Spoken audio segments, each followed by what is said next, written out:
Então, eis o teste que a gente vai falar hoje. Então, a avaliação, a gente vai falar sobre o teste de 3.000 metros. Vocês já ouviram falar? O famoso teste de 3K? Ele também é chamado de teste de van. Vocês sabem o que é a van? A van é a velocidade aeróbica máxima. Mas vamos falar sobre o teste aqui. O principal objetivo do teste de 3.000 metros, então, é identificar a van.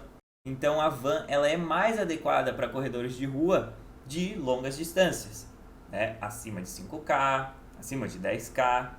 Então, é um teste físico muito utilizado. Até porque se a gente utilizar, por exemplo, só o teste de 5K, de 5 minutos, aliás, a gente vai perder uma coisa muito importante, que é o metabolismo energético. Então, por exemplo, o metabolismo energético utilizado para testes de 3.000 metros, para o teste de 3.000 metros, ele tem uma predominância diferente, ele tem já uma predominância mais oxidativa, dependendo do tempo que o atleta demore para fazer esse teste. Então ele tem uma predominância mais do metabolismo oxidativo. Já o teste de 5 minutos, que é aquele teste que a gente corre durante 5 minutos lá, ele já tem uma predominância mais glicolítica, ou seja, usa mais glicose, dependendo da velocidade que o atleta consegue manter durante o teste de 5 minutos. Só que, na corrida de rua, a gente sabe que a predominância é oxidativa, certo? O uso maior do metabolismo oxidativo. Então, o ideal é fazer o teste de 3.000 metros, porque esse teste já é mais voltado para isso, beleza? Então, como eu já havia falado, é a distância ideal para que haja a combinação perfeita entre os metabolismos energéticos, glicolítico e oxidativo. Então, se eu fizer um teste acima de 3.000 metros, né, uma distância maior ou um tempo mais longo do que esse, que eu vou falar depois também sobre isso, um tempo muito longo, a gente vai acabar perdendo um pouco essa associação dos mecanismos glicolítico e oxidativo, certo?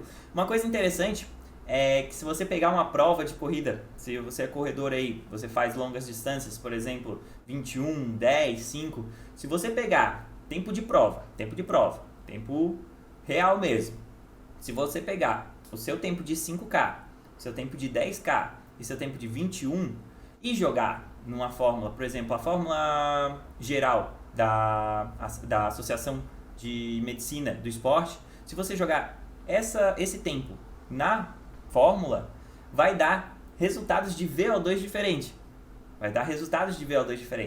Então, você vai ver e vai achar que, nossa, VO2 diferente.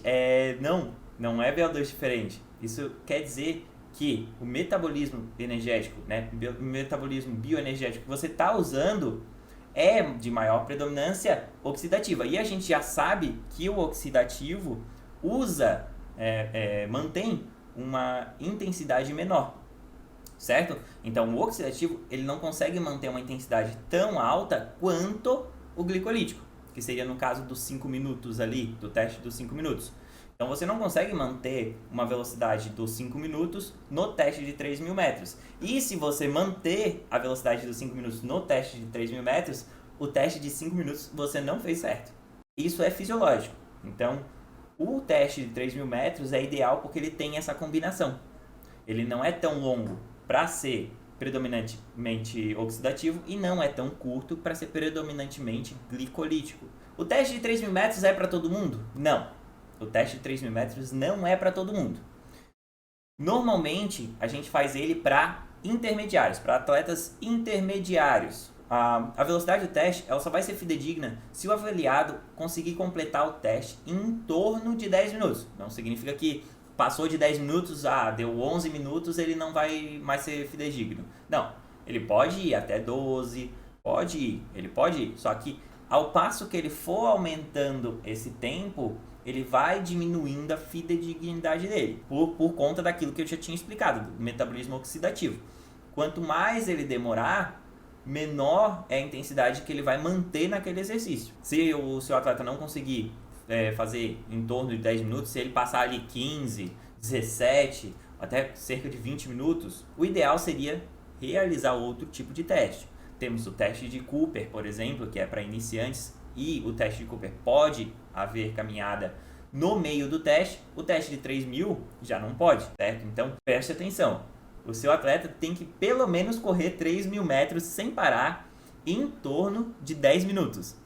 Então a gente já sabe que não é para iniciantes, né? A gente já sabe que não pode ser para iniciantes, porque iniciantes normalmente não conseguem correr essa distância nesse tempo. E também tem o outro viés. Para atletas muito avançados, né, atletas elite, por exemplo, que fazem o teste abaixo de 10 minutos, aí tem que variar um pouco o protocolo do teste. Porque assim como se a gente passar muito tempo, vai tirar um pouco da fidedignidade do teste. Se a gente diminuir muito esse tempo, a gente entra mais predominantemente no metabolismo glicolítico. A gente pode variar um pouco esse protocolo, que é fazendo de 3.000 metros para 3.200 metros.